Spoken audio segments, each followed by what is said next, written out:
Hey guys, my name is Amanda Turner and I am a real estate agent here in Ajijic, Jalisco, Mexico. I've lived here for 5 years. I work for Lake Chapala Realty. We specialize in properties all around the western side of the lake. If you're not familiar with that, there's a map right here so you can see.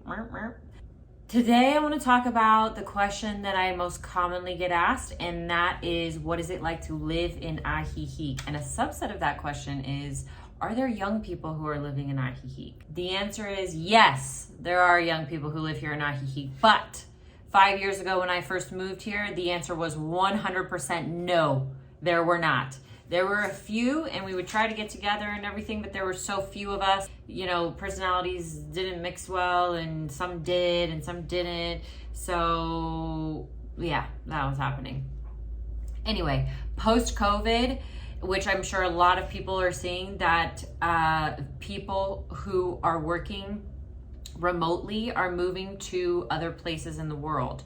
They don't have to stay stationary wherever they're from or where they're living. So they can move to other cities, they can move to other countries. And so that's what happened here in Ajijic, is we're seeing an influx of people from all over the world coming down here, especially Canadians and Americans. So back on the subject of, are there younger people who live here? Yes, there are a lot of younger generations that are moving here lakeside, which is really cool. And some families are moving here. They're bringing their kids. We have a Waldorf school here. Some are getting homeschooled. There is still a very large population of retired expats that live here in this area. The reason being is that, I mean, there's many reasons. The weather is perfect. We are about 45 minutes away from the second largest city in Mexico, which is called Guadalajara. We are 30 minutes from a major airport that can take you anywhere in the world. We're situated in between the mountain range and the largest lake in Mexico, which is called Lake Chapala. So between the lake and the mountains, it is like a 15-block span. This is a town where a lot of retired expats like to come because their social security checks go a lot further, their pensions go a lot further. Money just goes a lot further here in Mexico than it does in the US right now, especially with inflation happening, which is why even the younger people are starting to move here. Aside from that, aside from the type of people that live here, which are great people across the board, I love this town. It's a small town. So if you're not used to small town living, which I was not used to small town living, then you're gonna have to get used to it if you live here. Everyone knows everyone, and everyone knows everyone's business, okay? A lot of the Mexicans are related to each other. I have friends who are nearly related to everyone in town. And I think that's very, very cool, okay? I have a bed and breakfast and a cafe 3 blocks away from my house. And so I pretty much just kind of travel around in this like 3-block radius because there's a grocery store very close. Everything is very close. I get my nails, my hair done very close. Everything is just right there wherever you need it. So walking down the street is a problem for me because I will inevitably run into, like I said in my last video, someone I know about 10 times in that 3-block radius, and I've got to have like a 20-minute conversation with each person because, you know, haven't seen them in like a week. So anyway, that's not a downside. That's a great thing. But when you're trying to move it and shake it and get things done, it can be a little hurdle. Some of the things I really love about this town is that, like I was touching on earlier, is that everything is so close. So you want to go get veggies, you want to go get fruit, you want to go get some chicken, you can just walk right down the street and go get it. You want to go see your doctor, you can just text your doctor and say, hey, I have this thing or this thing and I need to come see you. And they're like, yeah, sure, let's check it out. Or they'll send me a photo, and you just send them a photo of your weird like skin thing or whatever, you know? It's very personal relationships with everybody here. The real estate market, which is what I'm in, is very busy. Very, very busy. We have a lot of people coming down here from the US and Canada. Properties are getting bought and sold like that. So it's a hot market down here in Ajijic. So if you're looking to come down here and you think it's the wrong time, it's the right time, baby. Let me tell you, okay? And if you're interested in what the market's doing, I am posting market analysis videos so that you can check out what the market's doing in case you're thinking of coming down here to move, or in case you're thinking of selling your home. You can check out what is going on in this town and surrounding towns to figure out if the time is right for you and to just kind of see where you stand in the mix of all of it. Okay, so another thing I want to touch on is the lack of crime in this area.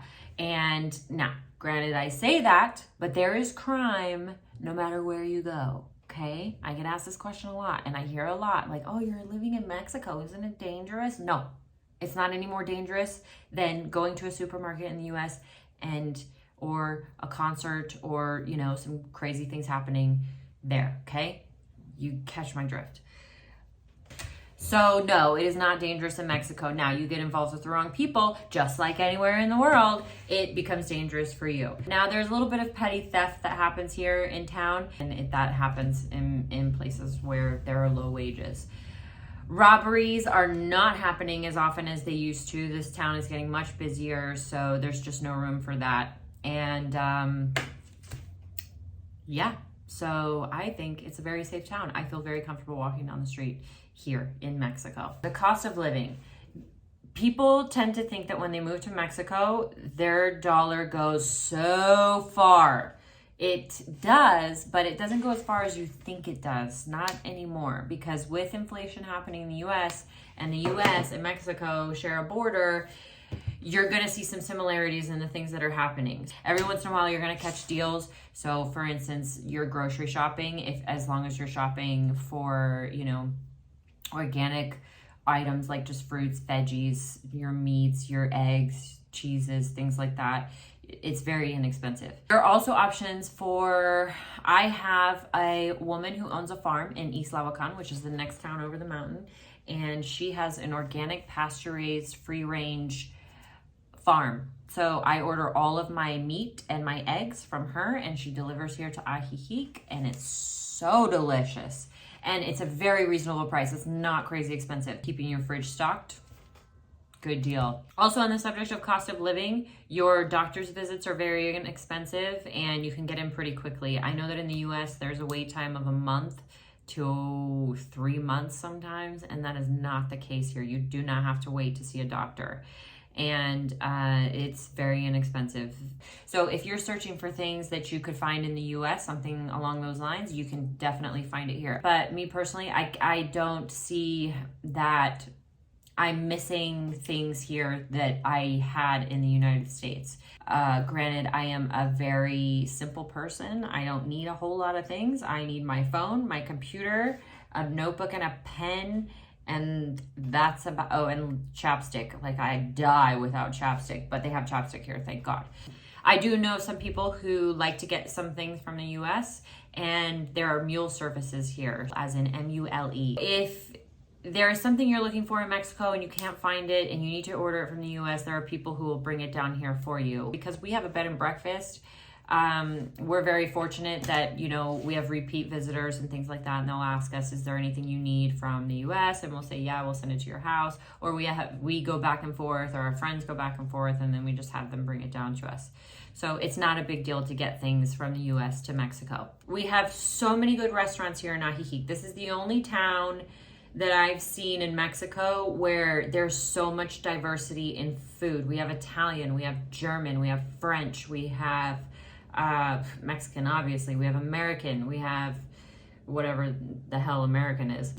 And the restaurants are fairly inexpensive, and it varies, you know. You can get a very inexpensive breakfast, lunch, or dinner, or you can go and get a very expensive breakfast, lunch, or dinner. And when I say very expensive, I'm thinking like $30 per person, like, which isn't crazy. Maybe you can get up to 50 for 60 or 100 if you're, you know, ordering bottles of wine, things like that. But it's not crazy. Now, if you want like a super fancy, very nice dress up dinner, you can go to Guadalajara for that. And of course, your cost per person is going to be a little higher.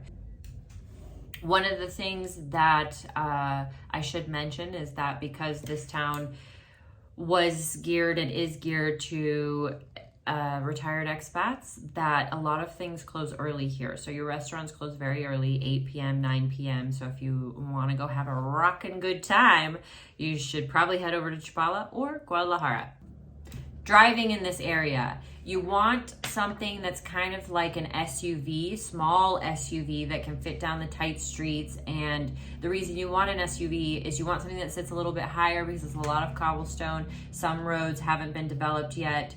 So you're gonna want something along the lines of like a Honda CR-V or something like that. Keeping up with your car is fairly easy. I would say it's probably easier in the US or Canada, so I would go with a newer car rather than an older car that's going to need repairs.